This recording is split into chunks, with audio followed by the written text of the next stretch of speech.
কেমন ফিল হয় যখন আপনি টপ অফ দ্য ওয়ার্ল্ড থাকেন এবং হঠাৎ করে একটা ছোট্ট মৃদু বাতাস এসে আপনাকে উপর থেকে ধাক্কা মেরে ফেলে দেয়। 43 ম্যাচে 32টি গোল এবং 22টি অ্যাসিস্ট করা মো সালাহর সাথে এমনই হয়েছে। রিসেন্টলি নিউক্যাসলের সাথে লিভারপুলের EFL কাপের হার এবং পিএসজির কাছে হেরে রাউন্ড অফ 16 থেকে চ্যাম্পিয়ন্স লিগ থেকে বাদ পড়া সবকিছুই ছিল একটা দুঃস্বপ্ন মো সালাহর জন্য। কিন্তু মো সালাহ কি এগুলো ডিজার্ভ করতো? এই বছর হয়তো তার জন্য একটা পারফেক্ট বছর ছিল ব্যালন ডিওর জেতার। তাই আমরা এই ওপেন লেটারটা ডেডিকেট করতে চাই মো সালাহকে। Dear Salah, you are a legend, a real legend. Liverpool এবং মিশরের এই সুপারস্টার টাইমের সাথে সাথে ইমপ্রুভমেন্ট করে চলছেন। সিজন জুড়ে নিজের পারফরমেন্সকে ডিফারেন্ট লেভেলে নিয়ে যাচ্ছেন। তিনি মাঠে প্রায় সবকিছুই করে ফেলেছেন শুধুমাত্র ব্যালন ডিওর ছাড়া। কিন্তু এত কিছুর মধ্যেও একটা ডিপ ট্রুথ আছে, সেটা হচ্ছে তার ধর্ম। সালাহর সিক্রেট কিন্তু তার ড্রিবলিং বা ফিনিশিং নয়, বরং তার রিলিজিয়াস বিলিফ তাকে বিশ্বসেরা খেলোয়াড়দের একজন করে তুলেছে। সালাহর ইসলামিক ডেডিকেশন কারো অজানা নয়, তবে তার ক্যারিয়ারে এই বিশ্বাস কতটা গভীর প্রভাব ফেলেছে সেটি আমরা অনেকেই বুঝতে পারিনি। যদি ইসলাম তার জীবনের এই গুরুত্বপূর্ণ পার্ট না হতো, তাহলে হয়তো ফুটবল বিশ্ব সালাহ নামের এই জাদুঘরকে কখনোই দেখতে পেত না। অনেকেই হয়তো ভাবছেন কথাগুলো কি সত্যি? সময়ের সাথে সালাহ খুব একটা বেশি বদলাননি। ছোটবেলা থেকেই সে একই রকম ছিলেন। 1992 সালের 15 জুন মিশরের বাজুন শহরে জন্মগ্রহণ করেন এই খেলোয়াড়। ফুটবলের প্রতি তার ভালোবাসা আসে তার বাবার কাছ থেকে। সালাহর বাবা ছিলেন একজন ফুটবল লাভার। সালাহ একবার বলেছিলেন, আমি প্রথম ফুটবলের প্রেমে পড়ি যখন আমি 7-8 বছর বয়সী ছিলাম। সে আরো বলেছিলেন, আমি আমার ভাইয়ের সঙ্গে ফুটবল খেলতাম, কিন্তু সে অতটা ভালো ছিল না, অবশ্যই আমার মতো না। তবে তার আশপাশের সবাই ফুটবল খেলতো, আর সেখান থেকেই ফুটবলের প্রতি তার ভালোবাসা বাড়তে থাকে। ছোটবেলায় তার এক বড় ভাইয়ের বন্ধু প্রায়ই তাকে বলতেন, একদিন তুমি অনেক বড় খেলোয়াড় হবে। আর এখন আমরা সবাই জানি সে কত বড় মাপের খেলোয়াড় হয়েছে। তবে একটা সমস্যা ছিল, সালাহর গ্রামে কোনো ফুটবল একাডেমি ছিল না। ফলে যখন ক্যারিয়ার বিখ্যাত ক্লাব এল মাকৌলুন তাকে দলে নেয়, তখনই শুরু হয় তার হার্ডেস্ট জার্নি। প্রতি সপ্তাহে 5 দিন সালাহকে প্রায় 4 থেকে 5 ঘন্টার দীর্ঘ পথ পাড়ি দিতে হতো ট্রেনিং এর জন্য।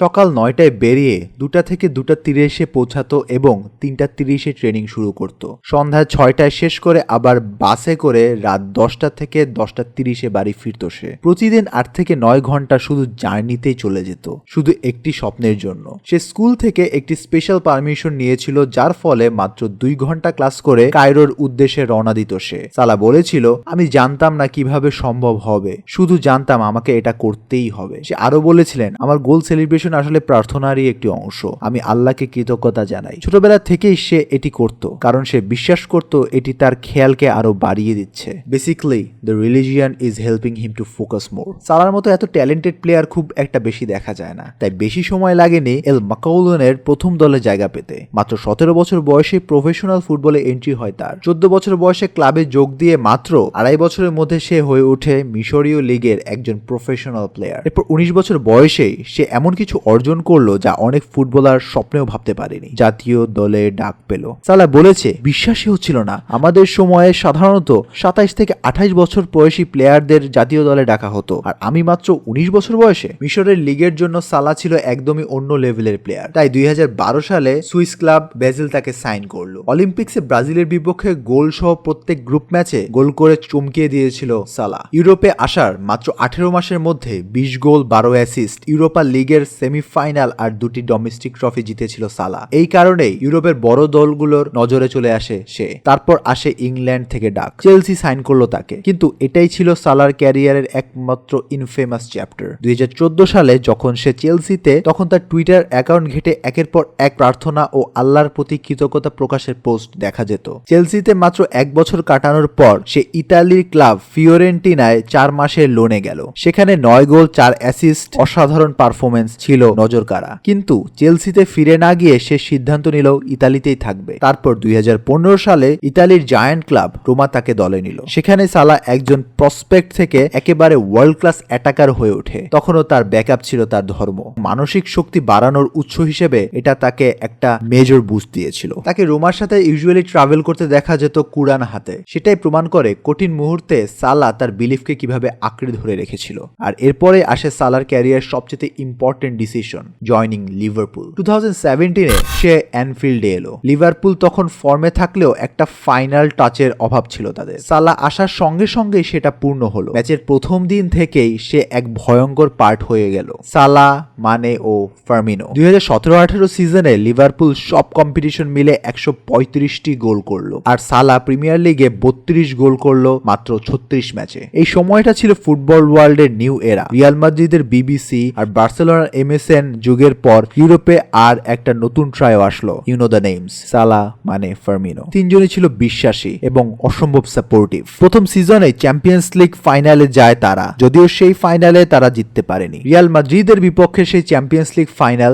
লরিস ক্যারিয়াসের জীবনের সবচেয়ে দুঃস্বপ্নের রাত। সেই ম্যাচের পারফরমেন্সে লিভারপুল আরেকটি ট্রফি লেস সিজন কাটায়, কিন্তু তখনও সবাই একমত ছিল যে সালাহ, মানে আর ফার্মিনোর দ্বারা বড় কিছু অর্জন করা সম্ভব, এবং কথাটা সত্যই ছিল। কারণ এরপর সালাহ লিভারপুলের হয়ে জিতেছে Champions League, Premier League, FA Cup, League Cup, European Super Cup, Community Shield আর ক্লাব ওয়ার্ল্ড কাপ। সহজ কথা, ইউরোপা লিগ ছাড়া সবকিছুই জিতেছে সালাহ, আর লিভারপুল সাপোর্টারদের কোনো আক্ষেপ নেই তাকে নিয়ে। সালাহ লিভারপুলে প্রায় 8 বছর কাটিয়েছে। তার ক্যারিয়ারের সবচেয়ে খারাপ মৌসুম 2019-20 ছিল বলতে গেলে, যেখানে সে 23টি গোল ও 13টি অ্যাসিস্ট করেছিল। ইউজুয়ালি এটা অনেক অ্যাভারেজ প্লেয়ারের জন্য বেস্ট স্কোরস। সালাহ আর লিভারপুল যেন একে অপরের জন্যই তৈরি। 3বার প্রিমিয়ার লিগের সর্বোচ্চ স্কোরার, 2বার ইয়ার বেস্ট প্লেয়ার। তবে কখনোই সে নিজের রুট বা বিলিভ ভুলে যায়নি। ইসলাম তার পরিচয়ের অংশ, আর সালাহ সেটা ফুটবল মাঠেও প্রকাশ করত প্রাউডের সাথে। সালাহর ধর্মের প্রতি এই অটুট বিশ্বাসই তাকে একজন অসাধারণ পার্সোনালিটিতে রূপান্তরিত করে। 2019 সালের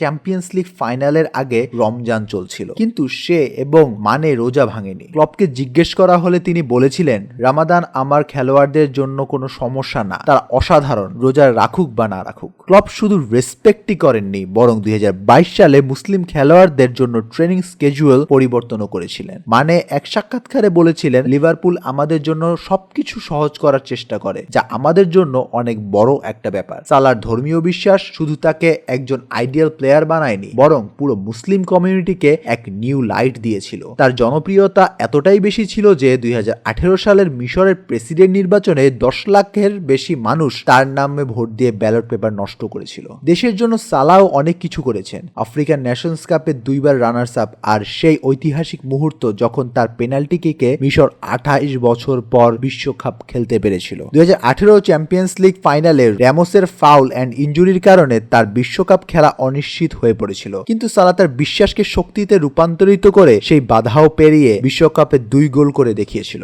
2019 সালের টাইম ম্যাগাজিনের একটা সাক্ষাৎকারে সালাহ স্পষ্টভাবে বলেছিল, আমাদের সংস্কৃতিতে নারীদের প্রতি যে আচরণ করা হয় সেটা বদলানো দরকার। এটা বিকল্প নয়, এটা প্রয়োজন। তার স্ত্রীর সাথে তার সম্পর্ক এবং তার মেয়ের নাম মাক্কা রাখা সবকিছু তার ইসলামিক বিলিফ ঘিরেই গড়ে উঠেছে। So dear Salah, we are thankful to you and also this open letter ends here. 2024 সালে ইনস্টাগ্রামে ক্রিসমাসের শুভেচ্ছা জানিয়ে পোস্ট করেছিল সালাহ, কিন্তু তার কিছু হার্ড ফ্যানরা তাকে অনেকভাবে অ্যাটাক করছিল। অথচ রোনালদো যখন রামাদানের শুভেচ্ছা জানায় তখন তো কেউ এরকম করে না। কেন আমরা এরকম? নিজেদের চিন্তাধারাকে আরেকটু চেঞ্জ করা দরকার। এখানে ভিডিওটা শেষ করছি। চ্যানেলটাকে সাবস্ক্রাইব করবেন, ভিডিওটা ভালো লাগলে লাইক দিবেন, আমাদেরকে জানাবেন কেমন লাগছে আমাদের কন্টেন্ট। দেখা হবে নেক্সট ভিডিওতে। Till then, আডিওস।